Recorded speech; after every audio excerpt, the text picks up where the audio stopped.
بسم اللہ الرحمن الرحیم۔ عن ابی ہریرۃ قال رسول اللہ صلی اللہ علیہ وسلم والذی نفس محمد بیدہ لا یسمع بی احد من هذه الامة ولا یہودی ولا نصرانی ومات ولم یؤمن بالذی ارسلت بہ الا کان من اصحاب النار۔ ابو ہریرہ رضی اللہ عنہ سے روایت ہے کہ رسول اللہ صلی اللہ علیہ وسلم نے فرمایا، اس ذات کی قسم جس کے قبضہ قدرت میں محمد کی جان ہے، اس امت کا کوئی فرد ہو یا کوئی یہودی اور نصرانی، ان میں سے جو شخص بھی میرے بارے میں سن لیتا ہے پھر اس چیز پر ایمان نہیں لاتا جس کے ساتھ مجھے اس کی طرف بھیجا گیا ہے اور دنیا سے رخصت ہو جاتا ہے، وہ دوزخ والوں میں سے ہوگا۔ یہ روایت صحیفہ حمام بن منبہ سے لی گئی ہے اور اس کا رقم وہاں 91 ہے۔ رسالت بآب صلی اللہ علیہ وسلم جزیرہ نما عرب میں مبعوث ہوئے۔ آپ کی شخصیت اور آپ کی دعوت کے دو پہلو ہیں۔ ایک یہ کہ آپ کو جزیرہ نما عرب پر انذار کے لیے بھیجا گیا، آپ کو وہاں اتمام حجت کرنا تھا، اور اللہ تعالیٰ کا جو قانون پیغمبروں کے بارے میں رہا ہے اس کے تحت وہاں کے لوگ پابند تھے کہ وہ آپ پر ایمان لائیں، اور اگر ایمان نہیں لائیں تو لازمی نتیجے کے طور پر عذاب سے دوچار کر دیے جائیں۔ دوسرا، آپ کی دعوت کا وہ پہلو ہے کہ جس میں بعد کے زمانوں میں آپ کا پیغام لوگوں تک پہنچ رہا ہے، اس وقت بھی پہنچ رہا ہے۔ اللہ کی کتاب قرآن مجید موجود ہے، لوگ آپ کے بارے میں سن بھی رہے ہیں، اور ان کو سنانے کی ذمہ داری بھی ہم مسلمانوں پر ڈالی گئی ہے۔ قرآن مجید نے یہ فرمایا ہے کہ یہ قرآن جس طرح سے عربوں کے لیے تھا اسی طرح قیامت تک سب انسانوں کے لیے ہے، اور محمد الرسول اللہ صلی اللہ علیہ وسلم رحمت للعالمین کی حیثیت سے آئے ہیں، اب قیامت تک ان کی دعوت لوگوں تک پہنچاتی جاتی رہے گی۔ لیکن دونوں جگہ لوگوں کو جو ذمہ داری دی گئی ہے یا جس تکلیف میں وہ مبتلا کیے گئے ہیں اس کی نوعیت الگ الگ ہے۔ یہاں پر جزیرہ نما عرب میں جو لوگ تھے ان کے بارے میں بیان کیا جا رہا ہے، یعنی یہ اس زمانے کے یا بعد کے زمانوں کے یہود و نصارہ یا مشرکین یہاں زیر بحث نہیں، وہ چیز خود حاضر الامہ کے الفاظ سے واضح ہے۔ تو سب سے پہلے یہ دیکھیے کہ اس امت کا کوئی فرد ہو۔ اس امت سے کیا مراد ہے؟ یعنی بنی اسماعیل کا کوئی فرد۔ رسول اللہ صلی اللہ علیہ وسلم کی بعثت اصلاً بنی اسماعیل کے لیے ہوئی تھی، تو بنی اسماعیل کا کوئی فرد جن کو قریش مکہ یا مشرکین قرآن میں کہا گیا ہے، تو فرمایا کہ بنی اسماعیل کا کوئی فرد جو نبی صلی اللہ علیہ وسلم کی قوم کے لوگ تھے، انہیں حاضر الامہ اسی تعلق کی بنیاد پر کہا ہے، یعنی ان کے لیے اس امت گویا سامنے کھڑے ہوئے ہیں لوگ، اور کسی موقع پر رسول اللہ صلی اللہ علیہ وسلم نے یہ فرمایا ہے کہ ان لوگوں کے لیے کوئی رعایت نہیں ہے، میری بعثت ان کی طرف ہوئی ہے، ان تک میری بات پہنچ گئی ہے، تو یہ پابند ہیں کہ میری بات سنیں، فیصلہ کریں، اگر یہ اس معاملے میں غلط فیصلہ کریں گے تو نتائج بھگتیں گے۔ بالکل یہی بات قرآن مجید نے سورہ توبہ میں بیان کی ہے، یعنی جب بڑے پیمانے پر دعوت پہنچا دی گئی، یہاں تک کہ حج اکبر کا اعلان بھی ہو جائے، تو پھر یہ فرمایا کہ وَإِنَّ أَحَدٌ مِّنَ الْمُشْرِكِينَ اسْتَجَارَكَ، ان مشرکین میں سے اگر کوئی ایک شخص بھی آ کے یہ کہتا ہے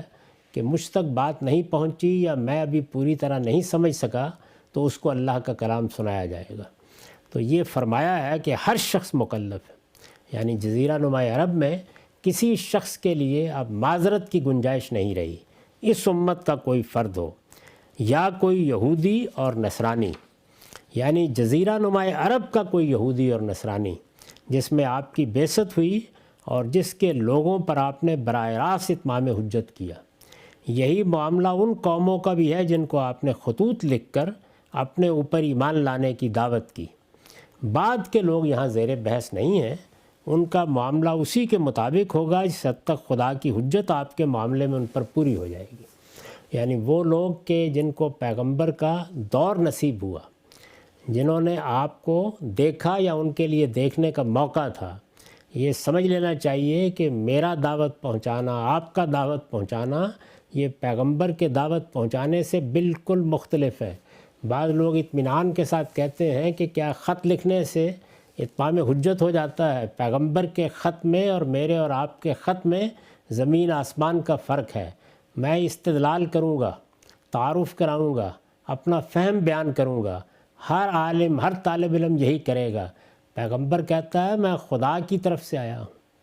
مجھ سے بات کرنی ہے تو آؤ کرو، میرے ساتھ خدا کی مائیت کو آنکھوں سے دیکھ سکتے ہو۔ یہ معمولی بات نہیں ہوتی۔ تو رسالت مآب صلی اللہ علیہ وسلم نے جن لوگوں کو دعوت دی، جزیرہ نما عرب کے لوگوں کو دعوت دی، پہلے جزیرہ نما عرب کے اہل کتاب اور نصرانیوں کو دعوت دی، گرد و پیش میں جو اقوام تھی ان کو دعوت دی، پھر انہیں مہلت دی باقاعدہ، اور ان کے سامنے خدا کی مائیت کا ظہور ہوا، اس کو انہوں نے آنکھوں کے ساتھ دیکھا۔ یہ وہ دائرہ ہے جس میں آپ نے یہ فرمایا کہ اس میں اس امت کے یعنی بنی اسماعیل کے لوگ ہوں یا کوئی یہودی یا نصرانی ہو، اس دائرے میں جن پر میں نے اتمام حجت کر دیا ہے، اب ہر شخص اس بات کا مکلف ہے کہ وہ مجھ پر ایمان لائے۔ اگر وہ مجھ پر ایمان لائے بغیر دنیا سے رخصت ہو جاتا ہے، پھر اس چیز پر ایمان نہیں لاتا جس کے ساتھ مجھے اس کی طرف بھیجا گیا ہے، اور دنیا سے رخصت ہو جاتا ہے، وہ دوزخ والوں میں ہوگا۔ یعنی ان لوگوں کا فیصلہ دنیا میں بھی ہوگا اور قیامت میں بھی ان کا فیصلہ ہو گیا۔ تو آپ نے یہ فرمایا، یعنی جزیرہ نما عرب کا کوئی یہودی اور نصرانی جس میں آپ کی بعثت ہوئی اور جس کے لوگوں پر آپ نے براہ راست اتمام حجت کیا، یہی معاملہ ان قوموں کا بھی ہے جن کو آپ نے خطوط لکھ کر اپنے اوپر ایمان کی دعوت دی۔ بعد کے لوگ یہاں زیر بحث نہیں ہیں،